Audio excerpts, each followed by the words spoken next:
right, well, we're going to move from a beautiful romantic garden setting to one filled with bamboo. Perhaps not your idea of romance, but we're going to tell you why it could be. I'm joined by Meredith Giles, who's a landscape designer, M. Giles Landscape Services. Great to have you with us, as always. Welcome back to the show. Great to be back on CTG. Well, bamboo, just the word bamboo strikes fear in the hearts of a lot of gardeners. Now, is it true that clumping varieties really don't run?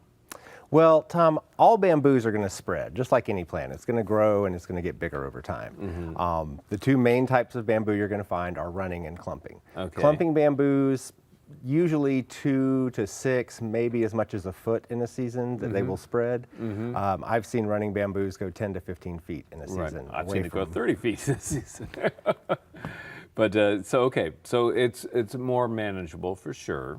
Yes. And there are ways to tell the difference between the two, and you've provided us with a sample that I think this is really cool, and I want to share it with folks. I have here 2 sections of bamboo cane. They look pretty close to the same. One's a little different color, but one you can definitely tell is a clumping variety, and the other not. Now, what's the difference? So this is going to be true for about 90% or maybe even more of the bamboo you're going to find here in Central Texas. Okay.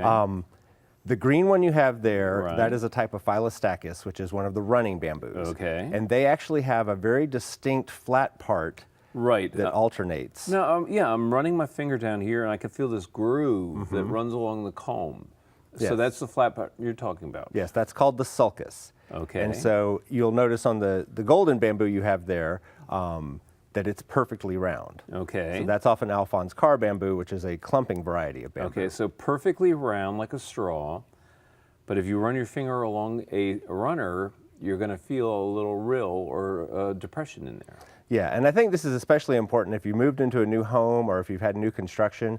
We actually had a landscape project where I just happened to notice this bamboo the first time I went there, and the builder had planted 25 15-gallon running bamboos. Okay. Because he wasn't positive about what he had. Luckily, they had only been in for a little less than a year, so we were able to get them all out. But if this had remained in the ground, it would have eaten this entire lot easily. Yeah, right. Well, it will, and but there are a lot of reasons to plant bamboo, though. I mean, I find it an extremely useful plant.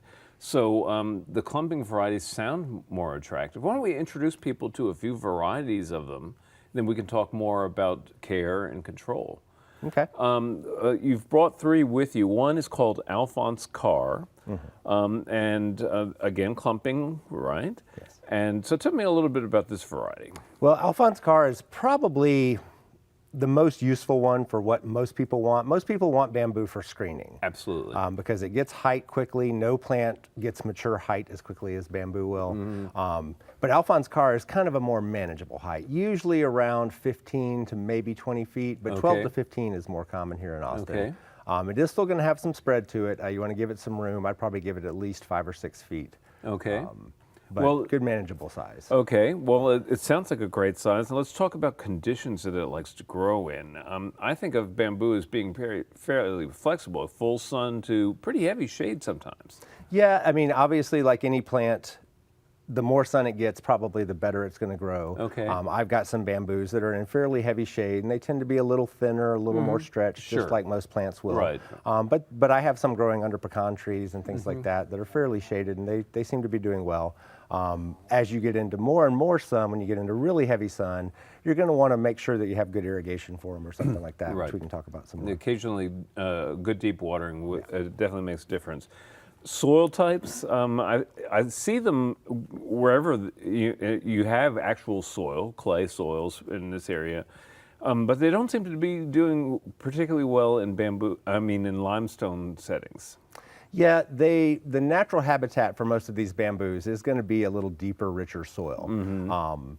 I would say if you have that real heavy limestone or solid limestone in some cases, you might even consider removing a good bit of soil and bringing in some good rich soil.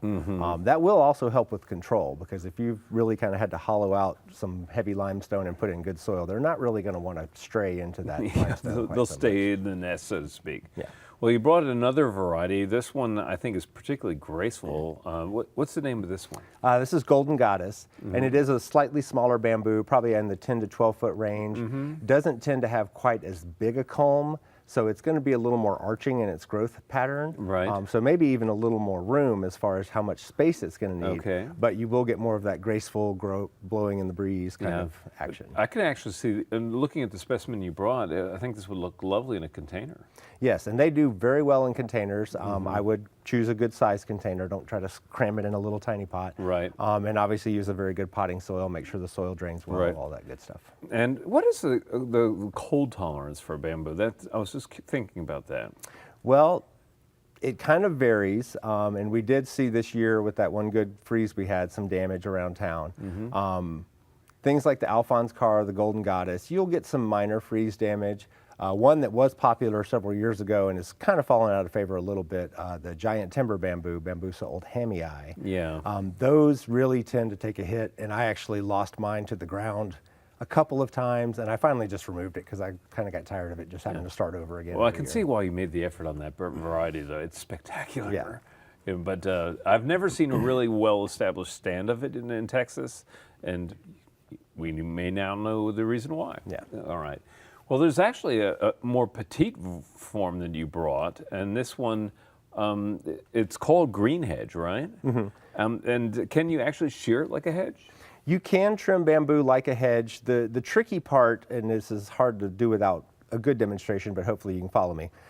So when bamboo grows, it gets new culms every year, and you get this shot of new growth. Right. When that first comes up, everything is kind of in a nice tight package. And if you have running bamboo, it's actually doing it right now in April. You'll see that. You want to let that culm come up and start to leaf out Okay. before you cut it. So All right. let's say you have one that you've trimmed a year before and you've got a nice, Okay, hedged off got it. thing. You're going to have to let it get a little shaggy and let that new growth come up and open and leaf out. Once it does that, you can come in and cut it. But if you cut it when it's still tight together, kind of like origami, it just kind of comes out strange. It Okay. messes things up. Okay. So, Well, that makes sense. Now, I always think of a pruning technique for bamboos, especially the larger ones, is thinning it out, of actually creating kind of a sense of space in there instead of just the crowd of canes. Is that a good approach for the bamboos we're talking about here? absolutely. And what most people kind of have in their head, the picture they have of bamboo, is actually a manicured bamboo grove, where you come in and remove culms. One individual culm usually lives about 2 to 3 years, maybe a little longer, and then they die off. But each year you get new culms. So coming in at least once a year, cutting out some of the older culms that maybe don't look as good, some of the smaller stuff. You can even cut off some of the lower leaves that have branched out to really be able to see the nice bottom part of the culm, be able to get a Right. sense of air through it and things like that. I was in a Japanese garden in Kyoto, actually, and talking to, it was actually a Zen priest who was tending to a bamboo grove, and I was talking with him about the proper pruning technique, and he said that the ideal is that somebody carrying a parasol can pass between the canes. There you go. So maybe you can use that as a measure for thinning them out. So a lot of people, as I mentioned at the top, have negative attitudes about bamboo because they may be surrounded by neighbors whose golden bamboo keeps running into the yard. What are some good strategies for containing the spread, whether it's clumping or running? Well, probably the best strategy would be a product like Bamboo Barrier, which is a 40 mil plastic. It's a very thick plastic. Usually we're going to use about a 24-inch barrier here in Central Texas, which involves digging about a 20-inch deep trench and putting this barrier in. When those underground runners hit that barrier, they can turn left, turn right, turn up, Right. but they won't typically go down underneath and come back up on the other side. Okay. The main thing, especially if it's coming in from your neighbor's yard, is really getting a separation between what's in your yard and that main culm. Okay. Because these bamboos, they live off of stored carbohydrates that they have in their root system. And as long as it's still connected to that root system, you can go through and cut all the stuff that's come up in your yard, but it's still feeding off that main root system. Okay. So to get it separated from that mother root system, if you will really help control what you might have. Okay, well, this is all great tips for our audience out there, and I'm sure there are a lot of people who are dealing with the existing bamboo or are curious about adding bamboo, because it is a terrific plant family and one that really can evoke the Orient and also create the screens that we talked about. So, Meredith, as always, thank you for being on the program. Pleasure to be here. Great advice. And coming up next, it's Daphne.